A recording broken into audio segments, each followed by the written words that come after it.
O período entre a queda de Roma e o início da Renascença tem sido chamado de Idade das Trevas. Também é chamado de Idade Média, porque está no meio, entre o esplendor da Roma Antiga e a Era Moderna. Em outras palavras, historicamente, a Idade Média foi pensada como uma fase ruim na história, um período de transição, como um porão escuro no qual a humanidade permaneceu escondida e dele só saiu novamente para a luz por volta do ano 1500, quando renasceram aquelas ideias clássicas que haviam sido brilhantes na época dos gregos e dos romanos. Mas, na verdade, muitas coisas realmente aconteceram nesse período. Foi durante esses anos que a Europa que conhecemos hoje começou a se formar. Espanha, França, Itália, Alemanha, Grã-Bretanha, Países Baixos, toda a Escandinávia, Áustria, Hungria, são países culturalmente descendentes daqueles famosos povos que ocuparam esses territórios logo após a queda do Império Romano.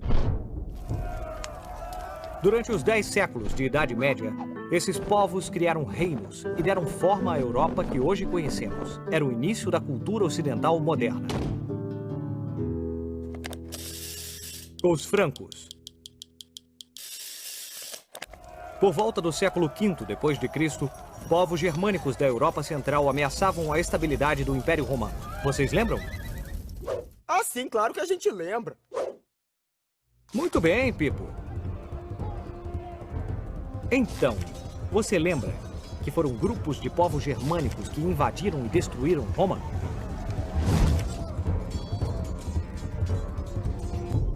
Esses grupos de guerreiros germânicos pertenciam a vários povos que estavam sempre lutando uns contra os outros. Os lombardos, os vândalos, os godos, os visigodos, os burgúndios, os saxões e um povo que conseguiu se destacar dentre todos os outros: os francos.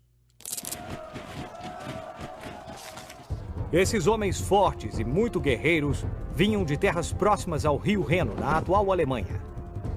Os francos se destacavam dos outros porque tinham algo que dá a uma sociedade uma enorme vantagem. Tinham um grande líder. Quando Clovis nasceu, quem poderia imaginar que ele iria liderar seu povo com apenas 16 anos de idade e que nunca seria derrotado? Puxa, nunca seria derrotado? Isso mesmo. No ano de 481, ele se tornou o primeiro rei dos francos. E sob seu comando, expandiram suas terras, lutaram contra todos os povos vizinhos e conquistaram a maior parte da província romana da antiga Gália, onde hoje é a França. Ou seja, a atual França tem esse nome devido aos francos. Clovis começou governando a cidade de Paris. Mais tarde, se casou com uma bela princesa do povo da Borgonha, chamada Clotilde. Porém, Clotilde havia abraçado o cristianismo, religião na qual os francos não acreditavam nem um pouco. Parece que Clotilde falou tanto sobre isso, falou tanto, mas tanto, que finalmente... Quer saber? Você está certa. Todos devemos ser francos cristãos. Clovis cedeu. E por fim foi batizado. Esse foi um evento importante, porque a partir de Clovis, todos os francos se converteram ao cristianismo, o que solidificou a relação entre reis e a igreja cristã, que duraria séculos. Os francos tinham um costume muito particular, que com o tempo tornou-se muito comum na Europa. Quando um rei morria, seu reino era dividido entre seus filhos, os príncipes. Cada um passava a ter suas próprias terras, onde construíam castelos para vigiá-las. Sério? Quer dizer que cada príncipe tinha que construir seu próprio castelo? Muito bem, Pipo. Os reis e príncipes tinham que se proteger dos inimigos. Porque governar naquela época significava, por um lado, defender suas terras e, por outro, conquistar mais territórios. Pepino era um duque franco que tinha terras em Soissons, a uns 100 quilômetros de Paris. Chamavam-lhe o Breve, porque, bem, vamos dizer, porque ele não era muito alto. Pepino o Breve não estava muito feliz com a quantidade de terras que possuía. Apesar de sua baixa estatura, Pepino sentia-se grande o suficiente para se tornar o rei dos francos. Ele tinha um plano. Pepino notou que o Papa, em Roma, era o chefe da igreja e tinha muita influência sobre todos os cristãos no reino. Então, Pepino enviou tropas para a Itália para defendê-la dos invasores e agressores. Isso lhe permitiu criar os Estados Pontifícios. Ou seja, era como se a igreja tivesse seu próprio reino. Em agradecimento, o Papa Zacarias deu-lhe todo o seu apoio. E no ano 754, Pepino foi coroado o novo rei dos francos. Pepino o Breve tinha realizado muitos feitos. Apesar de ter sido um grande homem na história, seu filho estava destinado a ser ainda maior. Claro, ele era alto. A fama não demorou a chegar para o filho de Pepino, chamado Carlos Magno. Ele continuou o sucesso de seu pai, enviando mais exércitos a Roma e expandindo os territórios governados pelo Papa. Em retribuição, o Papa o nomeou Romanorum Ecclesia Protector, o que significa algo como protetor da Igreja de Roma. Com esse título, Carlos Magno conquistou terras ao norte, ao sul, a leste e a oeste. Seu objetivo era controlar todo o continente europeu, convertendo todos os habitantes ao cristianismo. Depois de incansáveis campanhas contra os lombardos, saxões, ávaros, eslavos, os godos e os visigodos, Carlos Magno conseguiu criar seu grande império. Mas ele não era apenas um grande conquistador. Carlos Magno também queria unificar os senhores e as aldeias de seu império sob uma única religião e uma cultura compartilhada, baseando seu poder no conhecimento. Por volta do ano 800, Carlos Magno tornou-se finalmente o rei de todas as terras da Europa e ficou muito popular.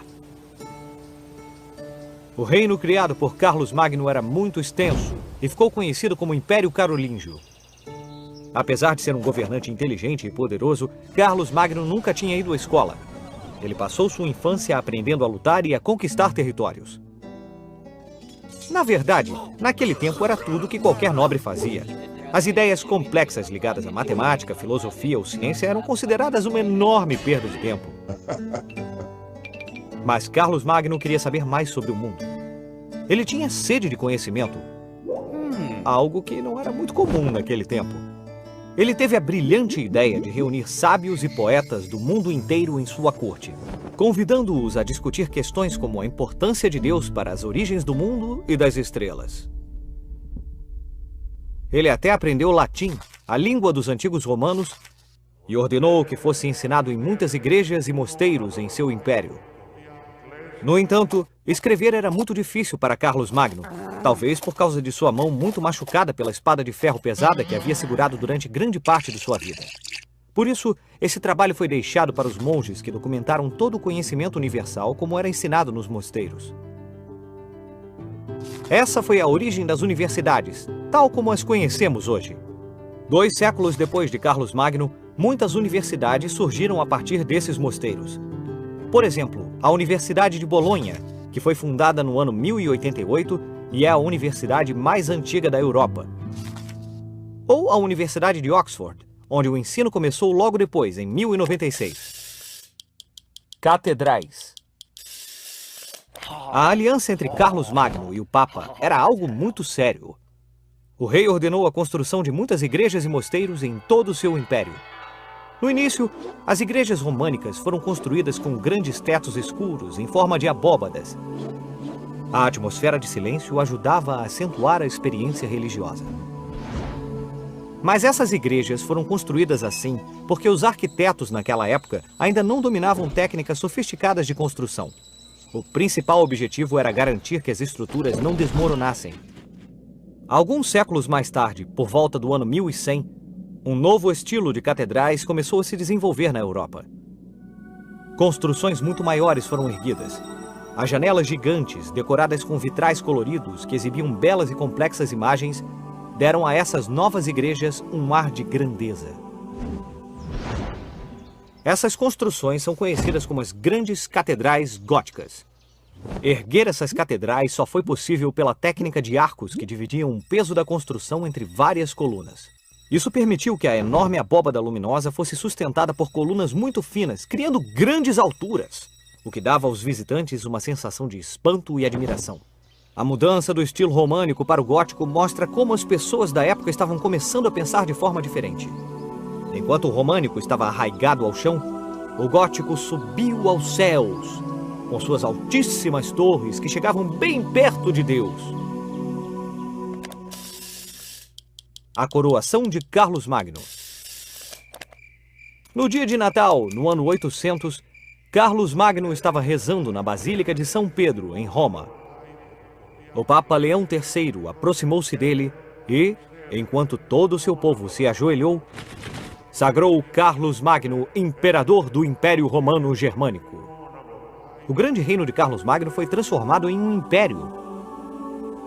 Ele queria reviver o esplendor do antigo Império Romano do Ocidente. O engraçado é que Carlos Magno e seu povo não eram os romanos, nem italianos, mas os germânicos. Os povos que há muito tempo atacaram e destruíram Roma.